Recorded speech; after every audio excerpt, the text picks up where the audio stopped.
अथ सिद्धकुञ्जिका स्तोत्रम्। शिव उवाच। ॐ शृणुदेवि प्रवक्ष्यामि कुञ्जिका स्तोत्रमुत्तमम्। येन मन्त्रप्रभावेण चण्डीजापः शुभो भवेत्। न कवचन्नार्गला स्तोत्रम् कीलकम् न रहस्यकम्। न सूक्तम् नापि ध्यानम् च न न्यासो न च वार्चनम्। कुञ्जिका पाठमात्रेण दुर्गा पाठफलम् लभेत्। अतिगुह्यतरम् देवी देवानामपि दुर्लभम्। गोपनीयम् प्रयतनेन स्वयोनिरिव पार्वती। मारलम् मोहनम् वश्यम् स्तम्भनोच्चाटनाधिकम्। पाठमात्रेण संसिद्ध्येत् कुञ्जिका स्तोत्रमुत्तमम्। अथ मन्त्रः। ॐ ऐं ह्रीं क्लीं चामुण्डायै विच्चे। ॐ ग्लौं हुं क्लीं जुं सः ज्वालय ज्वालय ज्वल ज्वल प्रज्वल प्रज्वल। ऐं ह्रीं क्लीं चामुण्डायै विच्चे ज्वल हं सं लं क्षं फट् स्वाहा इति मन्त्रः। नमस्ते रुद्ररूपिण्यै नमस्ते मधुमर्दिनी। नमः कैटभहारण्यै नमस्ते महिषार्दिनी।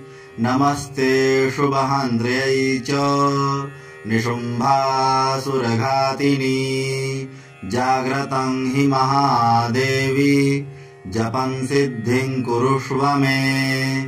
ऐङ्कारी सृष्टिरूपायै ह्रीङ्कारी प्रतिपालिका। क्लीङ्कारी कामरूपिण्यै बीजरूपे नमोऽस्तु ते। चामुण्डा चण्डघाती च यैकारी वरदायिनी। विच्चे चाभयदा नित्यम् नमस्ते मन्त्ररूपिणी। धां धीं धूं धूर्जटेः पत्नी। वां वीं वूं वागधीश्वरी। क्रां क्रीं क्लूं कालिका देवी। शां श्रीं श्रूं मे शुभं कुरु। हुं हुं हुंकाररूपिण्यै जं जं जं जम्भनादिनी। भ्रां भ्रीं भ्रूं भैरवी भद्रे भवान्यै ते नमो नमः। अङ्कं चण्टं तं पं यं शं वीं दुं हैं वीं हं छं धिजाग्रं धिजाग्रं त्रोटय त्रोटय दीप्तं कुरु कुरु स्वाहा।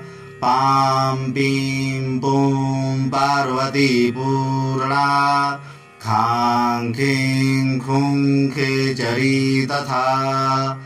सां सीं सूं सप्तशती देव्या मन्त्रसिद्धिं कुरुष्व मे।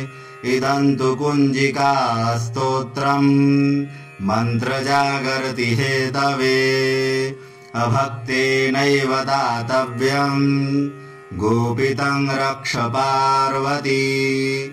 यस्तु कुञ्जिकया देवी हीनां सप्तशतीं पठेत् न तस्य जायते सिद्धिररण्ये रोदनं यथा। इति श्रीरुद्रयामले गौरीतन्त्रे शिवपार्वती संवादे कुञ्जिकास्तोत्रं सम्पूर्णम्।